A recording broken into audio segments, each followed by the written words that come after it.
ഡോക്ടറെ എൻ്റെ മരുമൊക്കെ എന്താ പറ്റിയ നിങ്ങൾ നോക്കിയോ? ഓൾ അങ്ങാടിയിൽ നിന്ന് തലകറങ്ങി എല്ലാവരും കൂടെ എടുത്തോണ്ട് കൊണ്ടുവന്ന് കാഷ്വാലിറ്റി കിടത്തിയിട്ടുണ്ട്. ഞാനിപ്പോൾ നോക്കി വരിക, ഗ്ലൂക്കോസ് ഇട്ടിട്ടുണ്ട്. നിങ്ങൾ വിളിച്ചു നോക്കിയോ അവളെ? വിളിച്ചു നോക്കി, മിണ്ടണൊന്നുമില്ല. അതെ, എത്തിപ്പോ പറ്റിയേ?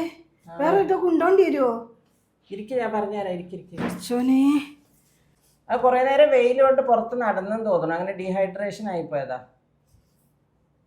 കൊറേ നേരല്ല, കൊറേ ദിവസമായിപ്പോ ഇത് തുടങ്ങിട്ടേ. ഓള് നേരം വെളുത്ത പോരല്ലേ, പെരുന്നാളല്ലേ, ഡ്രസ്സ് എടുക്കണ്ടേ. ഒരു 10 ദിവസമൊക്കെ ആയിപ്പോ ഓള് ഇങ്ങനെ ഡ്രസ്സ് എടുക്കാൻ പറ്റുന്നേ. ഓളുണ്ട്, ഓളപ്പരം മറ്റോള് വേറെ ഒരുത്തി ഉണ്ടാവലുണ്ട്. ഇതെടുത്താ ഓൾക്ക് പോരായികേ, ഇങ്ങോട്ട് അങ്ങനെ മാറ്റിക്കാൻ നടക്കുക. ഒരു 10 ദിവസം ഇതിന്റെ ബാക്കിൽ തന്നെ അങ്ങനെ വെയിലും കൊണ്ട് നോമ്പ് നോറ്റി നടക്കല്ലേ. അപ്പൊ പിന്നെ വീണില്ലെങ്കിലേ അത്ഭുതമുള്ളൂ. അപ്പൊ വെയിലൊക്കെ കൊണ്ടിട്ട് എത്ര മണിക്കാ തിരിച്ചു വരല്ലേ? 4 മണിയാകുമ്പത്തിന് അടുക്കളയൊക്കെ എത്തും. അല്ല എന്തേന്ന് കേക്കോക്ക് അതുവരെ കറങ്ങി നടക്കുക. ഒരു ദിവസം ഒരു ഡ്രസ്സ് എടുക്കും, ഓക്ക് ഇഷ്ടമായി ഉണ്ടാവില്ല, ചിലപ്പോ കളറ് പറ്റിണ്ടാവില്ല, വേറെ ആരോന്ന് ഒരു അഭിപ്രായം പറഞ്ഞാൽ മതി, അപ്പോൾ കൊണ്ടുപോയി മാറ്റി വെച്ചു.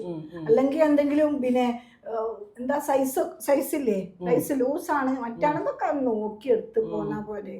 ആരെങ്കിലും ഉണ്ടാവും ഇങ്ങനെ 10 ദിവസമൊക്കെ അങ്ങനെ ഡ്രസ്സ് എടുക്കാൻ മോഡൽ, അല്ലെങ്കിൽ അവൾക്ക് മോഡൽ പറ്റിണ്ടാവില്ല. അവള് എടുത്തു വന്ന് നോക്കുമ്പോ ആ മോഡൽ ആയിരിക്കൂല അവള് കണ്ടുവച്ച മോഡല്.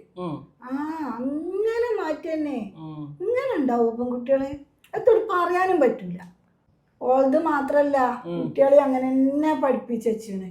പെരുന്നാളൊക്കെ ആവുമ്പോ എന്തെങ്കിലും ഒന്നാട്ട് ഇടണം എന്നല്ലാതെ എത്താപ്പത് ഇങ്ങനെ കിടന്നിട്ട്. നമ്മളെ കാലത്തൊക്കെ ഇടാൻ കിട്ടാത്ത ബുദ്ധിമുട്ടായിരുന്നു. ഇപ്പം അവർക്ക് എത്ര കിട്ടിയാലും തികയുന്നില്ല, എത്ര സെലക്ട് ചെയ്തിട്ടും മതിയാവുന്നില്ല. എല്ലാ പകലും ഇങ്ങനെ കറങ്ങി നടക്കുക അല്ലേ. എൻ്റെ മക്കൾ വലുതായി കഴിഞ്ഞപ്പോൾ എനിക്ക് സമാധാനമായി. എനിക്ക് പെരുന്നാൾ വരുന്ന തന്നെ പേടിയായിരുന്നു. ഇപ്പം കെട്ടിച്ചു വിട്ടപ്പോൾ എനിക്ക് സമാധാനമായി. അവരെ മാപ്പിള ആയിക്കോട്ടെ.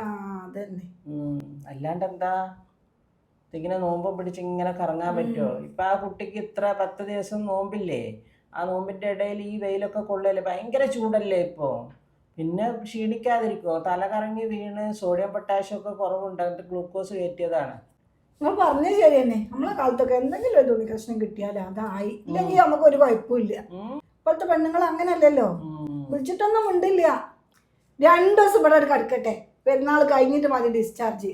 അവളെ തുണിപ്പായത്തിന്റെ പൂതിയുടെ കഴിയട്ടെ. പറഞ്ഞാലും കേൾക്കൂല.